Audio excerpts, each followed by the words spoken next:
한국에는 해마다 봄이 되면 각 가정마다 대청소를 하죠. 우리 뉴질랜드는 이제 겨울이 햇빛이 워낙 강하기 때문에 겨울임에도 불구하고 또 햇빛만 나면 틈만 나면 이불을 내밀거나 이렇게 하지만 한국에서는 그렇게 하지 않는 것 같습니다. 지금까지는 그렇게 하지 않았죠.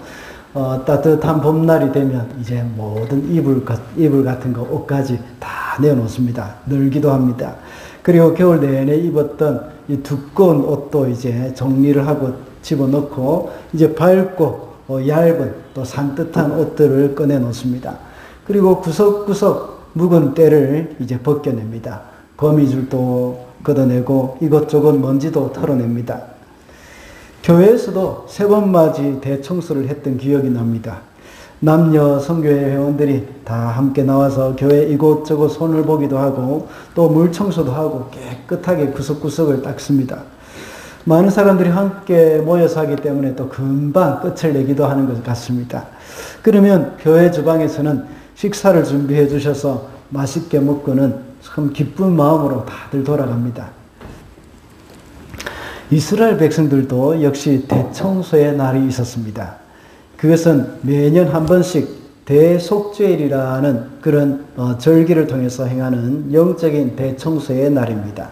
매년 7월 1일이 되면 나팔절이라고 하는 절기가 있습니다. 그래서 나팔을 길게 불어서 그날부터 열흘 후에 대속죄일이 있다는 것을 알립니다. 그래서 10일 동안 준비를 해서 제11제가 되는 날에는 대제사장부터 시작해서 온 백성들 심지어 성막까지도 성결하게 하는 날입니다. 대속죄일이 되면 5마리의 짐승을 준비해야 합니다. 수송아지와 2마리의 순양 그리고 2마리의 순염소를 준비합니다. 그래서 두 번의 속죄 제사를 드리고 또 나중에는 아사셀 염소를 광야로 내보냅니다. 그리고 나서 다시 2마리의 순양을 가지고 번제를 드립니다. 제사장을 위한 제물은 수송아지와 순양입니다. 그리고 백성들을 위한 제물은 이제 순양과 2마리의 순염소입니다. 이런 속죄제 또 이렇게 대속죄일 이러한 규정 이런 것들은 아마 여러분들에게 많이 생소할 것입니다. 그래서 조금 제가 더 설명을 해드리겠습니다. 제물을 드리는 순서는 속죄제를 먼저 드리는데 제사장을 위해서는 수송아지를 먼저 드리고 그 다음에 백성을 위해서는 순염소를 드립니다. 속죄제를 드리는 대제사장은 이제 거룩한 곳에서 깨끗이 씻어서 자신을 정결하게 해야 합니다. 그 후에 거룩한 세마포 옷을 입고 속죄제의 이 제물을 잡은 그 피를 가지고 지성소와 성소에 들어갑니다. 그래서 거기에 피를 뿌려서 그곳을 정결케 하는 것입니다. 그때 제사장은 하나님 앞에 나아갈 때에 백성들을 대신해서 하나님 앞에 나아가는 겁니다. 제사장의 역할 중에서는 2가지가 있습니다. 하나는 하나님의 대리자로서 백성 앞에 나아가는 겁니다. 그 다음에 또 하나는 이 백성을 대표해서 하나님께 나아가는 겁니다. 하나님의 대리자로서 백성들 앞에 나아갈 때는 제사장들이 아주 화려한 옷을 입습니다. 제사장의 그 거룩한 옷을 입습니다. 그리고 또 한 가지 또 이제 제가 먼저 이야기할 때 뭐라고 했습니까? 하나님을 대신해서 백성 앞에 나가는 겁니다. 그럴 때는 거룩한 옷, 아주 화려한 옷을 입습니다. 그런데 백성을 대신해서 하나님 앞에 나아갈 때는 세마포 옷을 입습니다. 세마포. 그래서 아주 하나님 앞에 겸손하게 엎드려서 주님 앞에 두렵고 떨리는 마음으로 나아가는 것입니다. 이때 대제사장은 먼저 향로를 이제 지성소에 두어서 향기로운 연기로 자신의 눈이 하나님의 영광을 보지 못하게 가려야 합니다. 모세가 시내산에 올라가서 시내산에서 십계명을 받을 때에 그때에 연기와 같이 구름이 자욱하게 끼어서 하나님의 영광을 모세가 직접 보지 못하게 했던 것처럼 이 지성소에서도 역시 그렇게 해야 합니다. 향을 피워서 향에 연기가 자욱하게 해서 거기서 하나님의 영광이 임재하는 것을 그들의 두 눈으로 보지 못하도록 하는 겁니다. 만약에 그 하나님의 영광을 보게 되면 어떻게 되겠습니까? 그들은 또한 죽게 되는 것이죠. 이후에 그렇게 향을 피우고 나서 지성소와 성소, 성막들의 순서로 이렇게 이 속죄 제물에 피를 뿌리고 발라서 정결하게 하는 것입니다. 수송아지와 또 순념소를 가지고 정결하게 하는 의식을 끝난 후에 그 의식이 끝낸 후에 살아있는 염소 한 마리, 이 한 마리를 끌고 와서 머리에 안수하고 이스라엘의 모든 죄를 고백함으로써 그 염소에게 모든 죄를 이제 전가시킵니다. 그렇게 함으로 이스라엘의 모든 죄가 순염소에게 넘어가는 것이죠. 그 후에 한 사람이 지정되어 있습니다. 그 지정하는 사람으로 하여금 이제 이 염소를 광야로 끌고 가서 인적이 없는 곳에 놓아주게 하였습니다. 이 두 번째 염소를 가리켜 아사셀 염소라고 합니다. 아사셀 염소는 이스라엘 백성들의 모든 죄를 짊어지고 광야에서 방황하다가 들짐승에 잡혀서 죽게 되기도 하고 또한 굶어 죽거나 낭떠러지에서 떨어져 죽기도 합니다. 그리고 제사장을 위해서 순염소를 번제로 드리고 그 다음에 이제 백성들을 위한 번제로 순양을 하나 더 드립니다. 이 모든 의식은 제사장과 이스라엘 백성들을 성결하게 하기 위한 것입니다. 사람만 성결할 뿐만 아니라 성막도 역시 성결하게 하는 의식입니다. 그래서 오늘은 성결하게 하라는 제목으로 말씀을 살펴보겠습니다. 첫째로 제사장을 성결하게 해야 합니다. 6절과 32절입니다. 아론은 자신을 속하는 속죄 제물로 수소를 바쳐 자기와 자기 집안의 죄를 속하여야 한다. 기름 부음을 받고 임명받은 제사장 곧 그의 아버지를 대신하여 제사장으로 거룩하게 구별된 제사장이 속죄 의식을 맡는다. 그는 모시로 만든 거룩한 예복을 입는다. 대속죄일이 되면 가장 먼저 제사장을 성결하게 합니다. 6절에서는 아론과 자기 집안의 죄를 속하여야 한다고 했습니다. 대제사장과 그의 가족을 먼저 성결하게 해야 한다는 것은 아주 중요한 것입니다. 그리고 제사장을 위해서는 이렇게 수소를 바쳐야 합니다. 수송아지 또는 수소를 바쳐야 합니다. 온 백성을 성결하게 하기 위해서는 백성들을 성결하기 위해서는 염소를 바쳐야 하지만 제사장을 위해서는 수소 또는 수송아지를 제물로 바쳐야 한다고 했습니다. 레위기 곳곳에는 이런 규례가 있는데 제사장이나 백성의 족장이나 백성이나 그 대상에 따라서 바치는 제물이 아주 많이 달랐던 것을 우리가 알 수가 있습니다. 이것은 똑같은 죄라고 하더라도 누가 죄를 지었느냐에 따라서 하나님은 그 죄값을 다르게 물으시겠다고 하는 것입니다. 제사장 같은 죄를 짓는다고 하더라도 제사장이 그 죄를 지으면 하나님은 더 크게 죄값을 묻겠다 하는 것이죠. 왜 그렇겠습니까? 숫자로 보면 제사장은 아론의 집안 사람들 뿐입니다. 그러나 백성의 수는 남자 성인만 하면 60만 명이나 됩니다.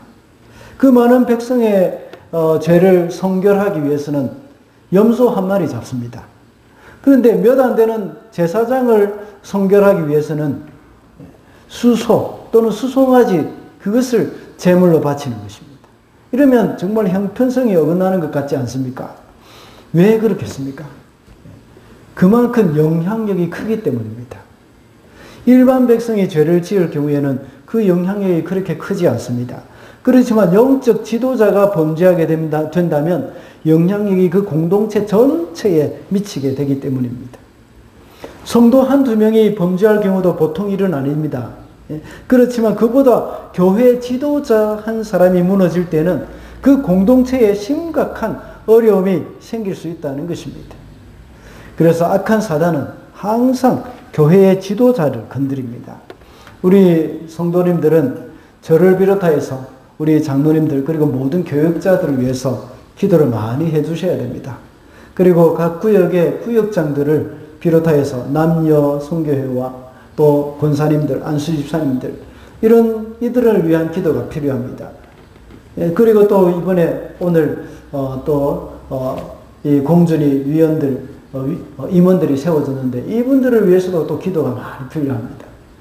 왜냐하면 앞에서 이끌어가는 사람들, 이 또 리더 역할을 하는 사람들은 그만큼 영향력이 크기 때문이고 그 사람들이 어떤 잘못된 판단을 하거나 실수를 하게 되면 공동체 안에 큰 영향력을 끼치게 되어지는 것입니다. 방금은 지도자의 영향력에 대해서 말씀을 드렸습니다. 또 한 가지 우리가 잊어서는 안 되는 것이 있습니다. 그렇다면 이제 제사장은 누구를 가리키는 겁니까? 신약에 와서 제사장은 바로 우리 성도들입니다. 베드로 사도는 베드로전서 2장 9절에 이렇게 말씀하고 있습니다. 그러나 여러분은 택하심을 받은 족속이요 왕과 같은 제사장들이요 거룩한 민족이요 하나님의 소유가 된 백성입니다. 그래서 여러분을 어둠에서 불러내어 자기의 놀라운 빛 가운데로 인도하신 분의 업적을 여러분이 선포하는 것입니다. 구약에는 아론의 자손들만 제사장이 될 수 있었습니다. 그러나 이제는 우리 모든 성도들이 다 제사장이라고 성경은 말씀하고 있습니다. 우리가 직접 하나님 앞에 나아갈 수 있게 되었습니다. 구약에서는 꼭 제사장 아론의 자손들을 통하여서만 하나님 앞에 나아갔습니다.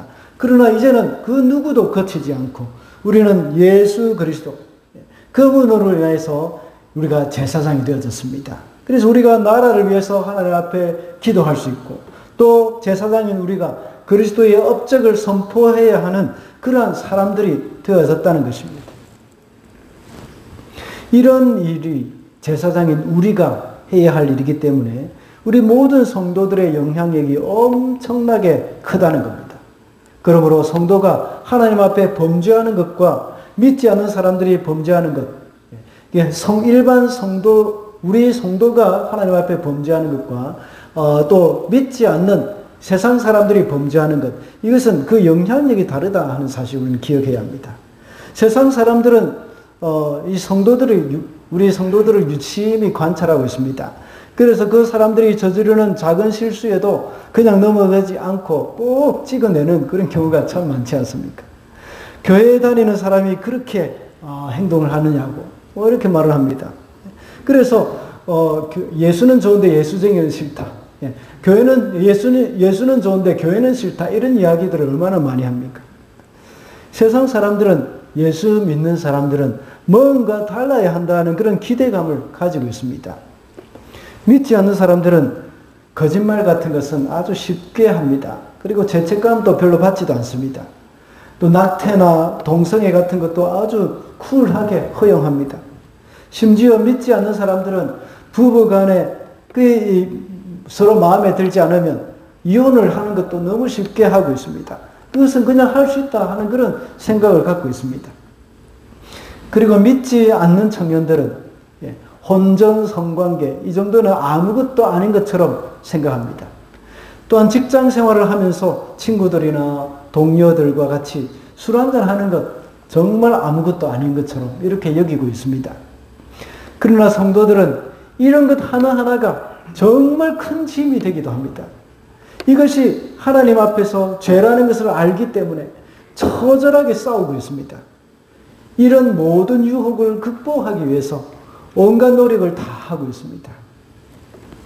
하나님도 역시 불신자들이 죄를 범하는 것을 때로는 그냥 놓아두는 경우가 많습니다. 그런데 성도인 우리가 작은 죄를 범하여도 하나님은 크게 징계하신다는 그런 생각 들 때가 많지 않습니까? 이것은 바로 우리가 제사장이기 때문입니다. 또한 우리가 꼭 죄가 아니라고 하더라도 이것 때문에 우리 성도들은 교회가 욕을 먹지 않도록 하기 위해서 정말 피곤한 삶을 살아가고 있지 않습니까? 왜냐하면 우리는 이 땅에 제사장의 직분을 받았기 때문입니다. 제사장인 우리가 이 땅에 살아가면서 거룩한 삶을 살아야 하기 때문입니다. 역대하 7장 14절을 보면 이렇게 기록하고 있습니다. 내 이름으로 일컫는 나의 백성이 스스로 겸손하여져서 기도하며 나를 찾고 악한 길에서 떠나면 내가 하늘에서 듣고 그 죄를 용서하여 주며 그 땅을 다시 번영시켜 주겠다. 솔로몬이 성전을 건축한 후에 봉헌식을 했죠. 그때 하나님 앞에 기도한 솔로몬의 기도를 하나님께서 응답해 주면서 하신 말씀입니다. 만약에 하나님이 하늘의 문을 닫고 비를 내리지 않거나 메뚜기를 시켜서 땅을 황폐하게 하거나 나의 백성들 가운데 연병이 돌게 할 때에 하나님의 백성이 기도하면 그 땅을 고쳐주겠다 하고 말씀하신 것입니다. 이 땅에 재앙이 임할 때에 하나님의 백성이 스스로 겸손해져서 기도하며 하나님을 찾고 악한 길에서 떠나면 그 땅을 고쳐주겠다고 말씀하셨습니다. 이 말씀에 의하면 이 땅에서 일어나는 재앙의 원인이 바로 하나님의 백성의 죄로 말미암는다는 것을 우리가 알 수가 있습니다. 그리고 이 땅에 재앙이 임할 때에 하나님의 백성이 어떻게 해야 한다는 것도 역시 말씀하고 있습니다. 하나님의 백성이 먼저 겸손해져서 기도하고 악한 길에서 떠나야 한다는 것을 말씀하고 있습니다. 설령 저와 여러분이 지은 죄가 아니라고 하더라도 우리의 죄인 것처럼 여기고 기도를 해야 한다는 겁니다. 이것이 제사장의 모습입니다. 제사장은 자기가 지은 죄가 아니라도 백성의 죄를 가지고 하나님 앞에 나아가서 기도하는 사람들입니다. 이것이 바로 제사장의 모습입니다. 제사장들은 백성들을 위하여 기도하는 사람이고 백성들은 죄를 용서해 주시기를 백성들의 그 죄를 용서해 주시기를 하나님께 기도하는 그런 직분이 바로 제사장의 직분입니다. 그러므로 우리 성도들은 이 세상에서 내가 거룩하게 살아야 하고 제사장인 우리가 먼저 선결해야 합니다. 그럴 때에 이 세상을 위해서 기도할 수 있는 그런 사람들이 될 수 있다는 것입니다. 둘째로 성막을 성결하게 해야 합니다. 33절입니다. 그는 지성소를 성결하게 하여야 하며 회막과 제단을 성결하게 하여야 하고 제사장들과 회중 곧 모든 백성의 죄를 속하여야 한다. 앞서 서론에서 말씀을 드렸듯이 대제사장은 먼저 수송아지의 피와 수념소의 피를 속죄소에 뿌리고 번제단도 피를 바릅니다. 분향단에도 역시 피를 바릅니다. 지성소뿐만 아니라 부정한 중에 있는 회막 전체를 위해서도 피를 뿌립니다. 이렇게 해서 성막을 성결하게 하는 것을 볼 수가 있습니다. 성막과 성막의 모든 기구들은 다 그리스도를 예표하는 것이라고 지난주에 말씀을 드린 적이 있습니다. 그뿐만 아니라 성막은 오늘날 교회를 의미하기도 합니다. 성막이 성전의 전신이라고 한다면 성막 역시 교회의 예표입니다. 교회를 성전이라고 부릅니다. 이때 말하는 교회는 건물로서 교회가 아닙니다. 성도들의 모임을 가리켜 성전이라고 부르고 교회라고 부르죠. 왜냐하면 성전은 하나님이 계시는 곳이기 때문입니다. 성령의 전, 이것이 바로 성전이지 않습니까? 우리 성도들의 모임이 바로 교회이며 성전입니다. 우리 두 사람 공동체가 바로 성막이고 성전입니다. 에베소서 2장 20절에는 이렇게 말씀하고 있습니다. 여러분은 사도들과 선지자들의 놓은 기초 위에 세워진 건물이며 그리스도 예수가 그 모퉁이 돌이 되십니다. 그리스도 안에서 건물 전체가 서로 연결되어서 주님 안에서 자라서 성전이 됩니다. 그리스도 안에서 여러분도 함께 세워져서 하나님이 성령으로 거하실 처소가 됩니다. 교회를 가리켜 사도와 선지자의 기초에 세웠다고 말하고 있습니다. 사도와 선지자라는 말이 무엇입니까? 바로 신구약 성경을 말씀하고 있는 겁니다. 그리고 예수께서 이 모퉁이 돌이 되신다고 했습니다. 그리고 성령님이 거하실 처소라고 했습니다. 그래서 성전이라고 말을 하는 겁니다. 성도들의 모임인 교회를 가리켜 성전이라는 그 건물의 비유를 한 것입니다. 그런데 하나님의 성전을 왜 성결하게 해야 할까요?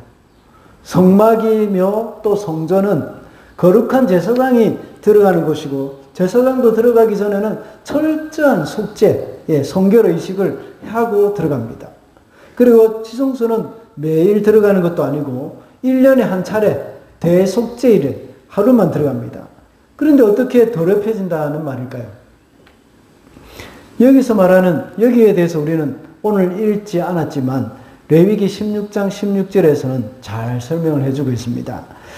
이렇게 하여, 제가 읽어보겠습니다. 이렇게 하여 그는 성소를 성결하게 하여야 한다. 이스라엘 자손이 부정을 탔고 그들이 온갖 죄를 지었으므로 성소마저 부정을 탔기 때문이다. 그는 같은 방법으로 회막도 성결하게 하여야 한다. 부정탄 백성이 드나들어서 회막도 부정을 탔기 때문이다. 그 이유는 이스라엘 백성들이 범죄했기 때문이라고 말씀하고 있습니다. 회막에는 죄를 지은 백성들이 드나들었기 때문에 부정을 탔다고 했습니다. 그러나 성소는 비록 백성들이 드나들지 않고 제사장만 드나들었는데, 그렇다고 하더라도 이스라엘 자손이 부정하였고 그들이 온갖 죄를 지었기 때문에 성소에도 역시 부정해졌다고 말씀하고 있습니다. 이 말은 이스라엘 백성과 성막이 강하게 하나로 결속되어 있다는 그러한 의미로 볼 수가 있습니다. 성막이 이스라엘 백성 중에 거하는 것이었고, 또 이스라엘 백성들의 삶의 중심이 바로 성막이었기 때문입니다. 그래서 이스라엘 백성과 성막은 철저하게 결속되어 있는 그러한 관계라고 할 수 있습니다. 그렇다면 우리 성도 각 개인과 교회도 역시 결속되어 있다는 것을 명심해야 합니다. 성도 개인이 성전이라고 했습니다. 그와 같이 성도 각 사람이 바로 교회이고, 교회가 곧 성도 개인입니다. 여러분 각 사람이 행하는 행동은 바로 교회가 하는 일이 됩니다. 한 성도가 교회에 와서 담임 목사님께 불평을 했습니다. 목사님, 어떤 사람이 한국에서 방문을 했는데 교회에 와서 도움을 요청했습니다. 그런데 교회는 아무도 도와줄 사람이 없었습니다. 그래서 어쩔 수 없이 제가 그 사람을 데리고 가서 필요한 도움을 주었습니다. 교회가 이렇게 하면 안 되지 않습니까? 어떤 방도를 마련해야죠. 하고 이렇게 목사님에게 따지듯이 이렇게 불평을 했습니다. 그러자 목사님은 그러셨군요. 제가 보니까 교회는 해야 할 일을 다 한 것 같습니다. 라고 대답을 했습니다. 이 말이 무슨 말인지 혹시 이해하시겠죠? 이 담임 목사님께 와서 불평을 한 그 성도는 교회를 어떤 조직으로만 생각했습니다. 그러나 담임 목사님의 대답은 불평하는 그 성도 역시 교회라는 생각을 하신 것입니다. 그래서 불평했던 그 사람이 한국에서 온 사람을 이제 도와준 것이 바로 교회가 한 일이라는 뜻으로 교회가 할 일을 다 했군요. 라고 대답을 하신 것입니다. 이렇게 교회 공동체와 성도 각 사람은 철저하게 결속되어 있는 하나라는 것을 우리는 잊어서는 안 되겠습니다. 여러분 한 사람 한 사람이 하는 그 행동이 바로 교회가 하는 일이 됩니다. 여러분이 밖에 나가서 다른 사람에게 베푸는 그 친절, 이것은 바로 교회가 하는 일이 됩니다. 반대로 여러분 한 사람 한 사람이 생활 가운데 행하는 불법, 이런 것, 바로 교회가 불법을 저지르는 것이 되어진다는 것입니다. 그리고 또 여러분이 다른 사람에게 내뱉는 그 욕 한마디가 바로 교회가 하는 말이 된다는 사실, 그는 여러분들 기억해야 합니다. 여러분의 가정생활은 어떻습니까? 가정에서 드러나는 그 모습, 그것이 바로 여러분들의 본래의 모습이지 않습니까? 자녀들에게 소리 지르는 것, 배우자와 한마디도 지지 않으려고 다투는 그 행동, 이것은 바로 여러분들 개인이 하는 것, 것이기도 하지만 바로 교회가 하는 것이 되기도 한다는 겁니다. 여러분이 만약 이웃과의 관계에서 계속해서 다투고 화해하지 못하고 앙심을 품고 있다면 그것은 교회가 그렇게 하는 것입니다. 여러분이 만약 음란한 행동이나 음담패설에 빠져 있거나 은밀하게 즐기고 있는 죄악이 있다면 그것은 바로 교회가 그렇게 하는 것이 되는 겁니다. 하나님은 그리스도의 몸인 교회 공동체를 거룩하게 하기를 원하십니다. 교회는 이 세상에 진리의 빛을 비춰야 하고 죽어가는 자들을 구원해야 할 사명이 있습니다. 그런데 교회가 거룩하지 못하고 죄 가운데 빠져 있다면 그 역할을 감당할 수가 없습니다. 교회가 부패하고 타락할 때 이 세상은 소망이 없습니다. 참된 교회의 세 가지 지표 중에 하나가 권징의 신실한 시행입니다. 교회 공동체 안에서 죄를 용납하지 않는다는 것입니다. 교회 구성원 중에서 누군가가 죄를 범하고 있다면 그 사람을 진심으로 사랑하는 마음으로 권면을 해야 합니다. 그래도 만약 듣지 않는다면 두세 사람과 함께 가서 다시 권면해야 합니다. 그래도 듣지 않는다면 전체 교회 공동체에 알리고 그래도 바로잡지 않는다면 징계를 해야 합니다. 이것이 바로 교회가 거룩해져 가는 길입니다. 그리고 그 당사자를 위한 길이기도 합니다. 하나님은 교회 공동체가 거룩하게 되기를 원하십니다. 그래서 오늘 본문에서도 역시 성막을 성결하게 할 것을 말씀하셨습니다. 그러므로 우리 교회 공동체도 역시 하나님 앞에서 늘 성결한 삶을 살아야 하겠습니다. 마지막으로 백성을 성결하게 해야 합니다. 34절 말씀입니다. 위에서 말한 것은 너희가 이스라엘 자손의 모든 죄를 속하려 할 때에 한 해에 한 번씩 길이 지켜야 할 규례다. 이렇게 모세는 주님께서 분부하신 대로 아론에게 알려주셨다. 백성을 성결하게 하기 위해서는 염소를 제물로 드려야 한다고 했습니다.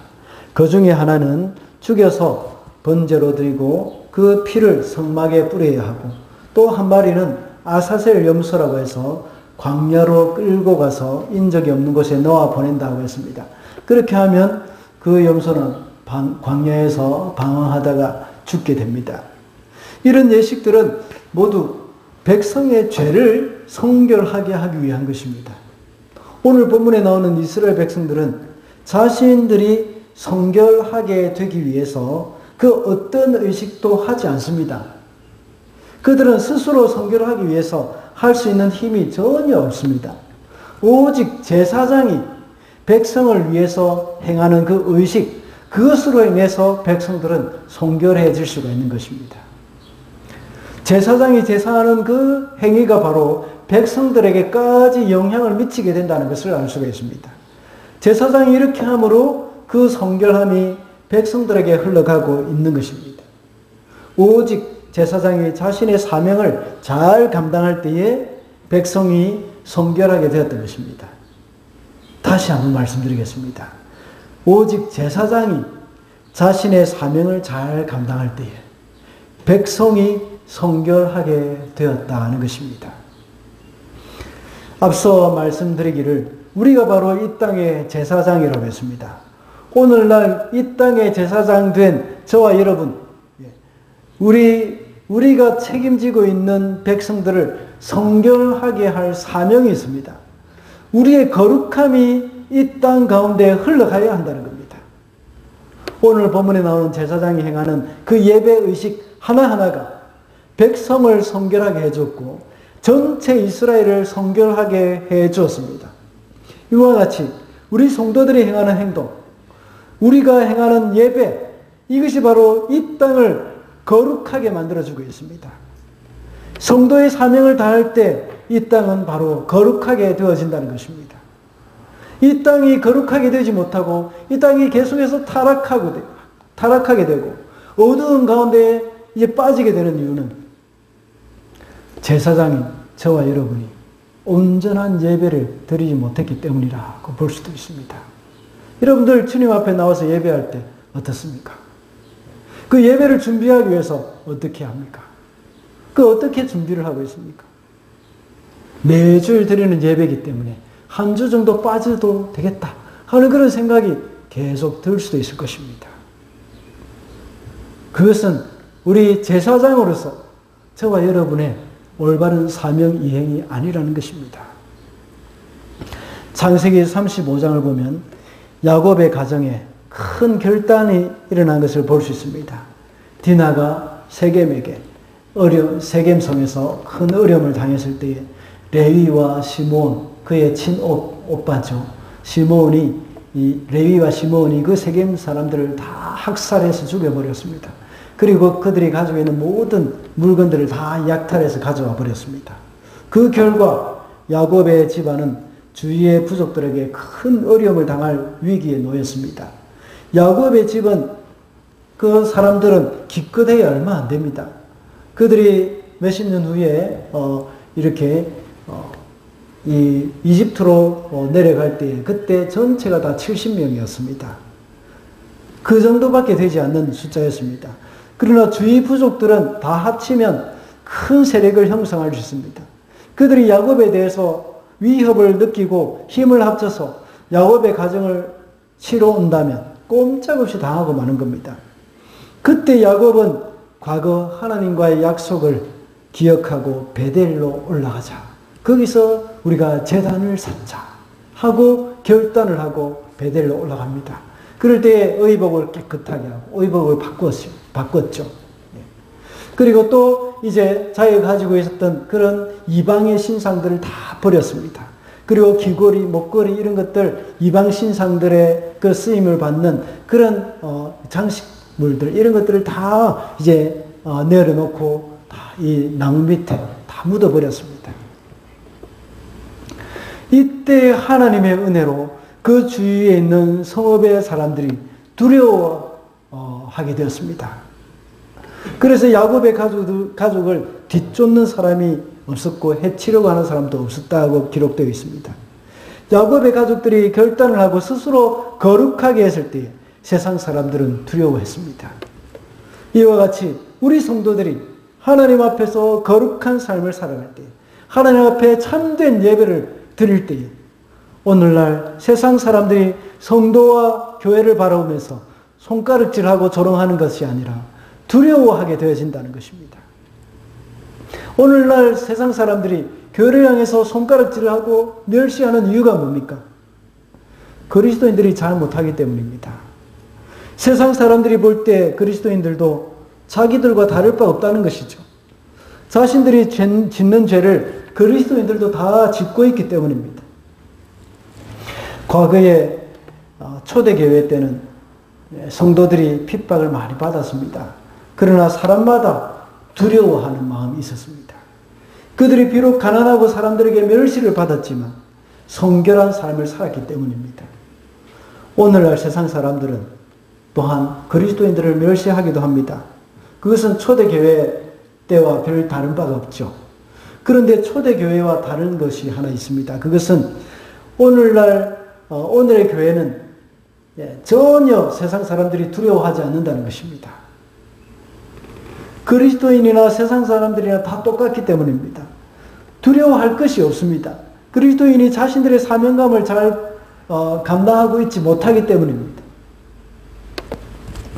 앞서 첫 번째 대지에서 말씀드린 바와 같이 역대하 7장 14절에서도 하나님은 내 이름으로 일컫는 내 백성이 회개할 때에 자연재해를 멈추고 땅을 고치겠다고 하셨습니다.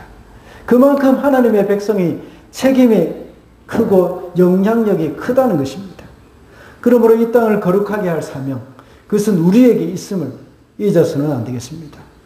각 가정에서 아버지라고 해서 다 제사장이 아닙니다. 비록 나이가 어리다고 하더라도 예수님을 믿고 가정을 위해서 눈물로 기도하는 사람, 그 사람이 바로 제사장입니다. 여러분 한 사람 한 사람의 기도가 가정을 붙들고 있는 것입니다. 오늘 우리가 묵상하고 있는 레위기의 언약, 이것은 제사장의 역할들을 제대로 감당하지 못할 때에 그 언약이 파괴되었습니다. 그래서 더 바벨론으로 이제 잡혀갔지 않았습니까? 이제 우리는 새롭고 영원한 레위 언약의 대상이 되었습니다. 주사랑교회에 이 성령의 전이 되어져서 저와 여러분이 바로 레위 언약을 이제 이어가는 그런 제사장이 되어졌습니다. 우리 한 사람 한 사람 다 제사장입니다. 하나님은 왜 제사장을 천사로 세우지 않으시고 사람으로 세우실까요? 이것은 백성의 형편과 마음을 다 알 수 있도록 하기 위한 것입니다. 이와 같이 제사장은 백성의 모든 사정을 잘 알고 마치 자신의 일인 것처럼 하나님 앞에 나아가서는 정말 어린아이와 같이 울면서 긍휼을 구하는 것입니다. 앞서 말씀드린 대로 제사장이 백성을 대표해서 하나님 앞에 나아갈 때는 세마포 옷을 입는 이유가 바로 이것입니다. 하나님 앞에 겸손하게 제사를 드리면서 백성들이 지은 죄가 바로 나의 죄와 같다는 것처럼 이렇게 하나님 앞에 간구하는 것입니다. 백성들의 형편과 사정을 다 알고 하나님 앞에 나아가는 것이죠. 그렇지만 제사장은 사람들 앞에서는 담대하게 죄를 지적하면서 회개를 촉구해야 합니다. 그래서 하나님의 대리자로 설 때는 화려한 옷을 입습니다. 그러므로 우리도 역시 하나님이 세우신 왕같은 제사장으로서 지금 일어나고 있는 세계적인 그런 재앙 앞에 하나님 앞에 엎드려 기도해야 합니다. 전쟁이 일어나고 여러 가지 자연재해 앞에 우리 그리스도인들이 해야 할 일은 주님 앞에 긍휼을 구하는 기도입니다. 우리의 기도가 가정의 생명줄입니다. 또 교회의 생명줄입니다. 이 나라의 생명줄입니다. 그리고 더 나아가서 전 세계의 생명줄임을 우리는 잊어서는 안 되겠습니다. 여러분 중에 내가 우리 가정의 제사장이라고 생각하는 분 계십니까? 그렇다면 가정을 위해서 기도해야 합니다. 여러분의 기도 때문에 그나마 여러분의 가정에서 그리고 우리 교회의 우리의 교회에서 성도들이 신앙을 유지하고 있는 그런 사람들이 참 많다는 것입니다. 우리가 잠들어 버리거나 우리가 포기해버리면 그나마 힘들게 버티고 있던 그런 사람들이 쓰러지기 시작하는 겁니다. 이 땅의 제사장으로서 홀로 하나님 앞에 서서 예배하며 홀로 하나님 앞에 찬양하고 헌신하면서 증거하는 것, 이것이 바로 신약교회의 저와 여러분의 사명입니다. 우리의 사명은 이것뿐만 아닙니다. 지난번에도 말씀드린 적이 있습니다. 요즘은 디아스포라 선교 시대라고 했습니다. 물론 해외에 나가서 선교하는 것, 이거 가장 기본적인 선교 정책입니다. 그러나 새로운 선교 흐름이 생긴 것을 우리는 무시해서는 안 됩니다. 이제는 그들이 우리에게 오고 있습니다. 우리가 그들에게로 갔지만 이제는 모든 전 세계, 한국을 비롯해 전 세계적으로 이 다른 민족들이 다른 나라로 가고 있는 것입니다. 우리 주위에는 수많은 민족들이 있지 않습니까? 특히 다민족 국가인 이 뉴질랜드. 우리는 그들에게 복음을 전해야 합니다. 그래서 그들을 위한 예배의 자리를 마련해야 합니다. 우리는 한국 사람에게 전도하는 일만 힘쓰면 된다는 생각 가지고 있을 수도 있습니다. 그러나 이제 생각을 바꿔야 합니다. 하나님이 저와 여러분을 이곳 뉴질랜드로 보내주시고 해밀턴에 살게 해주신 이유를 알아야 합니다. 거기서 우리는 제사장적인 사명을 깨닫게 됩니다. 우리는 다른 민족에게도 복음을 전해서 그들을 주님께로 인도해야 합니다. 그들에게 타협하지 않는 진리를 전해야 하고 그들을 주님의 제자로 만드는 사명이 우리에게 있습니다. 이 일을 위해서 계속해서 우리는 기도하고 공간을 위해서 또 기도하고 있습니다. 제가 말하는 공간이라는 것은 거창하게 몇백만 불짜리 예배당, 페어필드 배프티스트 처치와 같은 이런 예배당을 말하는 것이 아닙니다. 우리 2층 크기만한 홀이 있지 않습니까? 그거 작은 공간이라도 그것이 있으면 거기서 우리가 새벽 기도회를 하고 수요 기도회도 하고 일부 예배도 드리고 그렇게 하면 얼마나 좋겠습니까? 그리고 우리가 2부 예배를 여기서 드릴 동안에 2부 예배 때는 또 사람이 많으니까 여기서 해야 되겠죠. 여기서 드릴 동안에 우리가 전도한 다른 민족 사람들이 우리가 구입한 그 공간에 거기서 예배할 수 있도록 해주는 겁니다. 그렇게 되면 우리가 지금 빌려 쓰고 있는 이 공간의 렌트비도 절약할 수 있고 점점 더 공간을 업그레이드 할 수 있는 그 기초를 마련할 수 있는 것이죠. 악한 사단은 우리가 넘어지게 하고 진리를 왜곡시키는 그 일에 밤낮 쉬지 않고 일을 하고 있습니다. 사탄 무시하면 안 됩니다. 엄청 부지런합니다. 지난번에 2주 전에 제가 수요 기도회 때 에스라서를 강의할 때 말씀을 드린 적이 있습니다.